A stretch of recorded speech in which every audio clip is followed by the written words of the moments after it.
So, how did you get here? Why? What's your story? What's your burn story? Yeah. How did you get Well, involved in Second Life? let's set you up first to sit next to me with your Sure. avatar. That'd Okay. be nice, wouldn't it? So I'm right now. I'm around the other side of your VW bus that you're standing next to. So if you Oh, walk your okay. avatar with your arrow keys, you should be able to do that. Around to what is a kind of a blanket with pillows, so you'll see me there and show Oh, are you you. here? Oh, I see you. Okay. Yeah, there Um. you go. Yeah, Oh no, am I sitting down right now? you are. It's all good. You're on a pillow. There you Yeah, go. I really feel like I'm in a little pod at Burning Man right now. This is great. Yeah, so we made a VW camp. I'll explain why and everything. Right now, I'm viewing you with my viewer, and together we're experiencing the same environment. So, welcome to BURN2 in Second Life. What's your avatar's name? What would you like to be called in this world of Second Well, I'm Life? K-Bot, so we can just call K-Bot. me K-Bot. We can. And I'm Super Suze, also known as Miss Suzanne Super Sweet. And Hi. I'm the regional contact for BURN2. So how's my voice levels over there? Good? If we have time later, we're going to do a barbecue scene where we're going to eat some barbecue, and we're also going to have a cocktail Ooh, in camp. Yeah. So help yourself to the bong if you want. I bet you it's interactive. Click on it and you can see. that's Uh, hilarious. Oh my they god. usually are. They make sounds or something. Let me click on it too. I'm curious. So what we're doing right now is we're sitting in our virtual environment sim called Deep Hole. So if anybody was coming to BURN2 and wanted to check us out, they would do what you did, Kbot. You would download the viewer, which is what you did. Then you would open up an account and you would get yourself an avatar. You would select one of the free avatars available to you. And then you would have your basic avatar to access in world. And one of the great things about having an avatar is you can be anything you want. You could be a furry, you could be an animal, any shape or size or color, skin color, anything. And you've got a lot of expressive freedom in the avatar. So currently wearing an amazing burner outfit. I'm gonna start out by asking, how did you get involved in Second Life? And here's Kuga, who's going to be joining us. He is a resident of Second Life and an active member of BURN2. We got to make sure he can hear us. Um, but this day is nuts. Like, I feel like I could go down a Second Life rabbit hole for hours, I and I know. just I have too much on my plate today. Yeah. You can play later, but definitely come back and play. Can you hear me okay? Yeah, Yeah. thanks. Let's start over again and hit the Okay, so what's your Burning Man story, and how did the two of you get involved in Second Life? Yeah, okay. So, for me, I'm Super Suze. We were just talking about our avatar names, and nice to meet you, Kbot, who's sitting with me right now in Second Life, and we are sitting amongst. Let's just paint the scene first of what we're doing. We are sitting with our avatars, with our viewers, looking into the world of Second Life and BURN2. We're in a deep hole sim. Where we are sitting in VW camp. That was part of our Burnstock event that happened last weekend, and we're just kind of hanging out and on some pillows with our avatars. And Could I so, take a stab at it too? sure. So I ended up going to Burning Man in 2011 or 2012. I'm not exactly sure. And ever since then, it's been really hard for me to go with the kind of work that I do. So it's been like every other year, and I go to other regionals as well. So I am participating as a burner, which I love. I discovered that at Black Rock City, and then found other regionals in my area where I live in Northern California. One of the regionals that I go to is BURN2. I discovered BURN2 talking with some burners at Black Rock City, and they told me about it because they actually replicated their camp at BURN2 that year. It was Ranger Fluffer Camp. And they said, Hmm. yeah, you can come to our camp. And I just happened to be buying a laptop that year, so I was trying to figure out, well, how do I take advantage of this laptop and see what it can do? Oh, yeah, there's that BURN2. Maybe I'll go check it out in Second Life. and I loved it. I've been there ever since, having a good time and participating. There's plenty of opportunity to express myself and connect with burners, and I've just had a great time with Burn2. I've been so happy with the stuff that I've found here and the people that I've found here. So that's pretty much my story. We've been doing it for a long time, and Kuga has been even longer than myself, been interacting virtually. And so he's got a story to tell. And How did I get involved in Burning Man? yes. I've been going to Burning Man since '96, off and on. I was involved in it several years before that. I did some work for Burning Man organization earlier than that, and I've watched it grow since. I've been involved in art cars, theme camps, and conclave photography, live music on art cars, and a variety of things over the years. It's been going on for me. I've been going a long time. Does that answer your question about my background? How did you get into Second Life? Um, a friend of mine, who I knew in the '90s, who I did some multimedia work, actually bumped into her on the street on Market Street in San Francisco, and I said, "Hey, how's it going?" And she said, "Oh, I'm working at this place called Linden Labs." So she actually got me to uh, download the software and attend Virtual Burning Man. That was kind of the motivator that actually got me into Second Life originally, and that was in 2007 or 2008, I believe. And I enjoyed it, but I didn't have a fast enough computer at the time, and it wasn't really um, and I also the whole idea of having an avatar I wasn't really sold on it. So I enjoyed it, but then I didn't really go back for many years later. Then years later, computer equipment got faster.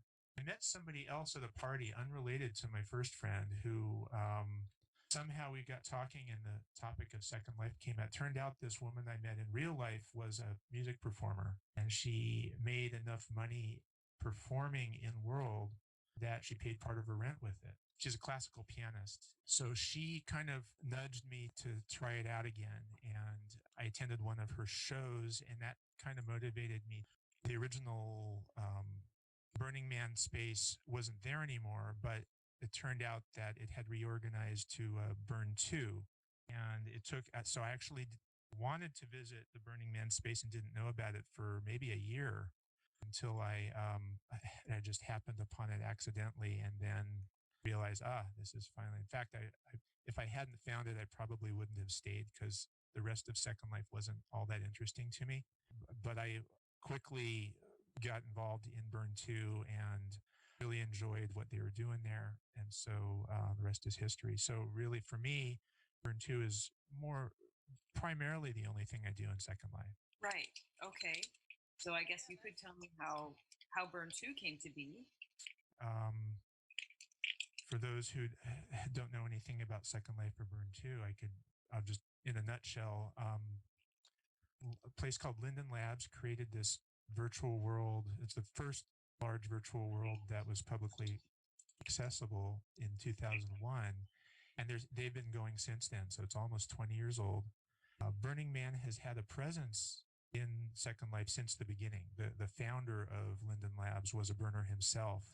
And the first several years, they had a dedicated area in the virtual world for the virtual Burning Man.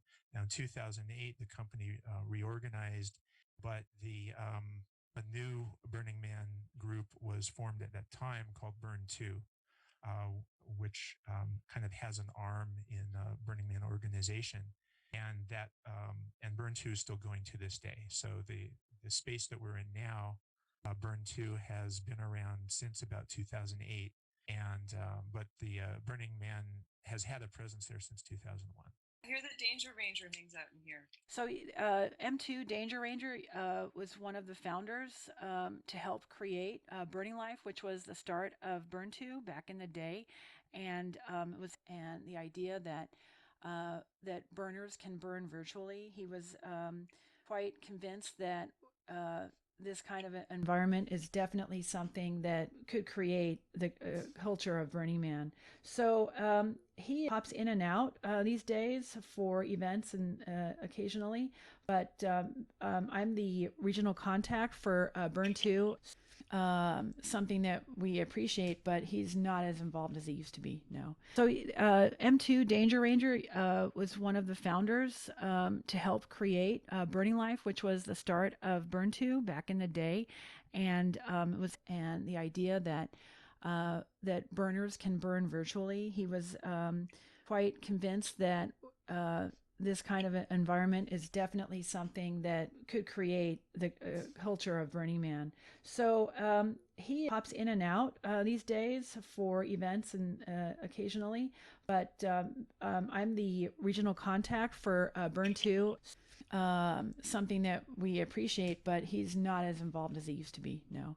How do you both feel about there now being 8 different virtual Black Rock City worlds? I saw it coming as far as like what was going to be happening. I predicted from my experience as a virtual burner over the years that that Burning Man might want to try to create something virtual. And at the beginning, I thought, oh no, is BURN2 it? Are we the ones who are supposed to make that happen? That's a huge undertaking, is make 2020 happen for burners around the world. And only so many avatars can fit into these sims that are part of the world. So we're in a sim right now called Deep Hole, and the sky's the limit for a lot of creation. I mean, you can create anything you want here. I knew that there were going to be other virtual platforms that are going to want to play with the idea of Burning Man. So for myself, I at first was a little intimidated, but then I realized this is a great opportunity for burners to express themselves across platforms. And I realized that it's a great opportunity, and I'm looking forward to actually inviting our burners here at BURN2 to potentially take a field trip every day. I'm going to see if we want to do that, is every day go visit with our burners just to check them out. So I'm looking forward to that. Cool. So you're responding with curiosity. Oh yeah, curiosity and openness, and if we can help in any way with our experience over the years, we'd like to do that. Like we have virtual rangers that have been rangering virtually for years and are aware of the differences and subtleties, and we have a ranger manual and that sort of thing. So yeah. You could use your expertise. There are going to be digital rangers in some of the other worlds, and it would be interesting for some cross-pollination there, because digital rangering is a pretty new space, I imagine, for most of us, where you guys have probably been doing it for years, right? Yes. Kuga, you want to add anything? Oh, also building too. Kuga here is a master builder, wonderful things that you can interact with, and some of that there's scripting involved with a lot of these builds and graphic arts, graphic design for the facing of the texturing of items, and so all these things take some learning, and there is a call out right now. Just went out to the volunteers. If there are people who are available to do 3D graphic art, to do mesh design and so on. So there's a call out for that. And it's not easy to learn these techniques. And Kuga's is a great example of how he's been doing that for a long time. And it's takes some skill and learning. Yeah, and especially because you're not just creating textures, you're creating burner textures, right? That's a specific. Well, the textures are actually the least amount of the work. It's programming the interactivity. There's animations involved. There's a whole variety of technologies that go into making it interactive. Textures being really the simplest of all of those. And actually, textures are important, but it's a variety of other things too. Content creation in this virtual world is a lot different from many of the other platforms in that it's a lot more than just the 3D object that you're looking at. It interacts with you. When you sit on a chair, what position, are you going to run an animation? Are you going to have a menu of choices of positions? When you hold a coffee cup, is it going to look like you're sipping it, and so on. So what really offsets this space from many of the other 3D spaces is this element of interactivity, and which also not just with objects, but with other avatars as well, and vehicles.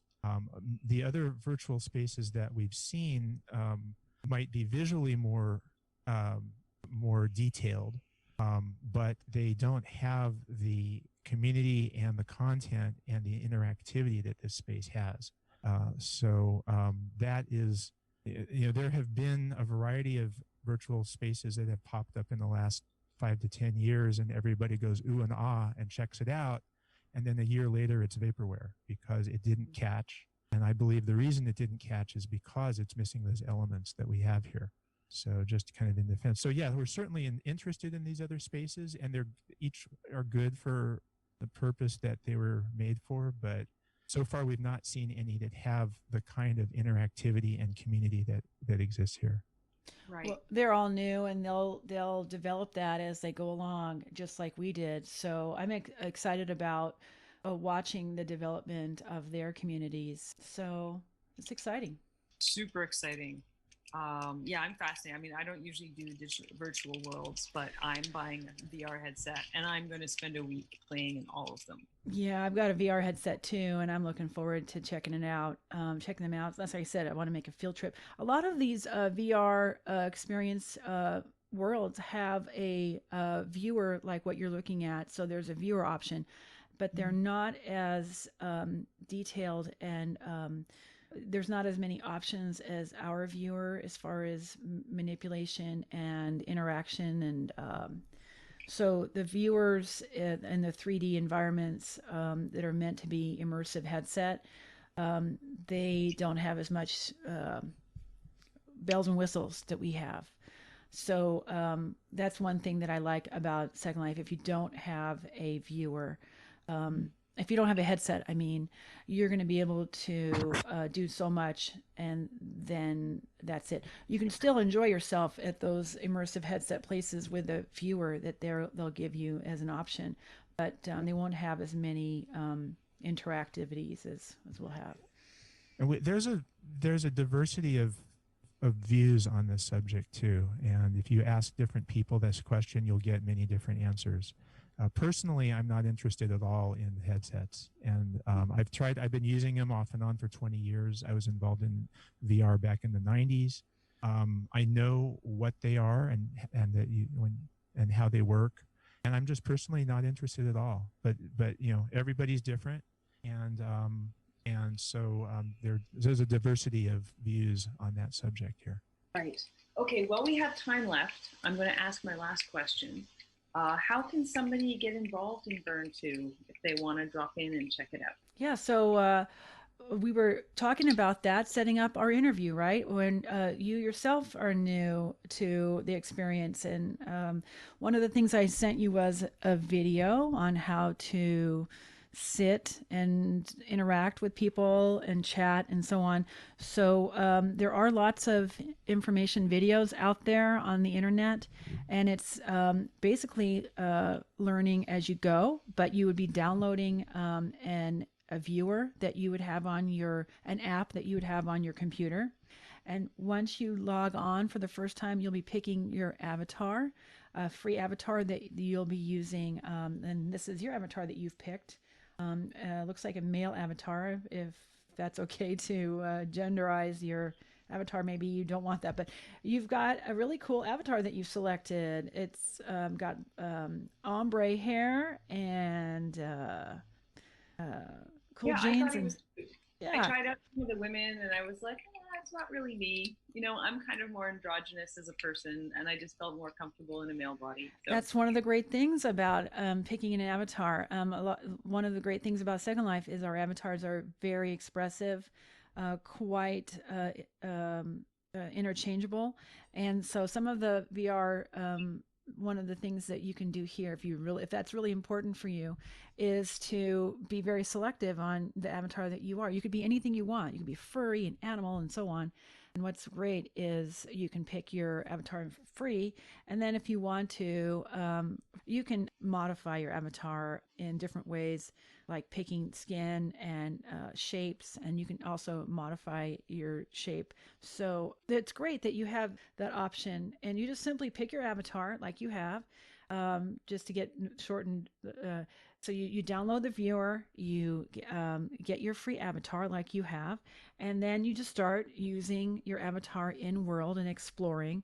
When you get your viewer set up and you have your avatar, the next thing to do is to use the search bar in your viewer.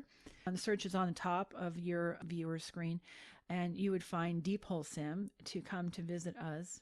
And I think Kugo, we should leave this great VW camp up that we set up for our recent fundraiser event last weekend. We had a burn stock, and so one of the things we did was set up a couple of camps. And I think we should keep this up for people to come and explore, because it's a really cool camp, a VW bus camp. And why would you take this down? It's lovely. Yeah, isn't it? Yeah. Just to add on to how people can get here is there are instructions on burn2.org that are pretty detailed. Yeah. So we don't really have to go through them here, but there's also lots and lots of help resources for the viewer that are not burn2 related, that because Second Life has been so popular. So there, as well as lots of personal help here. If people want to just show up, there'll be people here that can guide them through that. We also have occasional workshops here where we can bring people in who are new to the viewer and help get them oriented with it. The viewer software is a lot like a web browser in a way. It's kind of universal for virtual world platforms, and so there's a lot of resources out there to learn it. It feels very radically inclusive. You've been very welcoming, very encouraging. I mean, I didn't know anything about this world, but we have 10 minutes left. Is there anything you want to talk about in that last 10 minutes that you want to share with them? What do you want to talk about? Yeah, so I wanted to say that what's going to be happening here for what I'm calling VRC week. What are we doing for that week of Black Rock City that is going to be the most active time for the Multiverse 2020? And so I just wanted to let you know that we are going to have our sim available, just one sim. Normally we have a week-long burn that happens in October every year. That week-long burn is still happening in 2020. We are going to be doing our week-long burn, and the theme is the multiverse. So we're going to have a lot going on for that week, and I'll describe that in just a moment. But for the week of Black Rock City, I'm calling it VRC week. We are planning on having some workshops and performances. We are going to have some every day. So we're going to have our sim open for exploration. Now, we've been around since 2010 as a regional, and every year we invite artists who come in, either Second Life residents or burners that are interested in learning how to do this and burn with us. We have art installations every year, and camps come out and put their camps out every year. And we're going to set up an invitation for them to bring back their favorite art piece. So we're going to set out some art for everybody to explore, and that'll be set for everybody 24 hours a day. So it's a free avatar. You don't need a headset, and you can come out and explore some amazing art. And then during that week, each day, we're going to have a performance time on either a stage or two. We haven't figured that out exactly. And we have live performers who come in. And in fact, if a burner was interested in doing a performance, that is one really great way of participating with us. So also, we have been burning the man every year. So we have past man builds that our master builders have created over the years. And we are in contact with the master builders and asking if they would like to put out their man builds. And they've said yes to the man bases. So we are going to put out probably several over the week. Oh, and we have permission to create a rendition of the Imperium Temple. Imperium Temple? Sorry about the pronunciation. But anyway, we do have that opportunity, and we are taking it. We've already started building. It's almost done, in fact, creating something that we're going to have in our virtual space. And it should have access to leaving a note for a loved one and that sort of thing. And so there'll be a way for eulogy to be left at the temple. And we will burn that when we're going to be doing the European hour burn. So the American Pacific Standard Time burn is happening at another platform, with other artists. And then we're going to be doing the European hour. So we're going to have an evening time burn for Europeans on that Sunday as well, with permission. We've got a lot of stuff going on that week as well. We definitely want to invite artists and theme camps to come in October and burn with us for a week-long burn. So that's something coming up, and this gives everybody a chance to play around with their what they're doing and what they're going to try out for the August week, and then come back and bring their installation to Second Life. And so we'll see what we can do about that. We're going to have workshops and performances and some interactivity and art put out on the playa for everybody to enjoy for the week of Virtual Rock City. Leading up to Virtual Rock City, we are going to do a few workshops on how to perform as a DJ or live performer, because that's one of the great ways that you can interact. If you're already a DJ at your camp at Black Rock City and you have your setup at home, then what you need to be doing then is learning how to stream to Second Life with your free avatar and that sort of thing. So we're going to try to do some workshops on that before VRC week so that people can perform on our stage if they're interested. Oh, that sounds really fun. Yeah. Yeah, definitely share those workshop dates with us so that we can share them with everybody else too. Yeah, and then we can you can bring your avatar and hang out near the stage.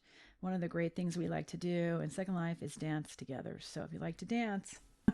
How would one say I'm not in Second Life, and I'm not involved in BURN2, but I want to know what's going on with you guys. Do you have a Facebook group or another kind of group where people can check in? We do. We have a Facebook, like everybody else. We've got the Facebook page and the Facebook group, and we have the Twitter, and we have the website, burn2.org, where we have all of our links to social media.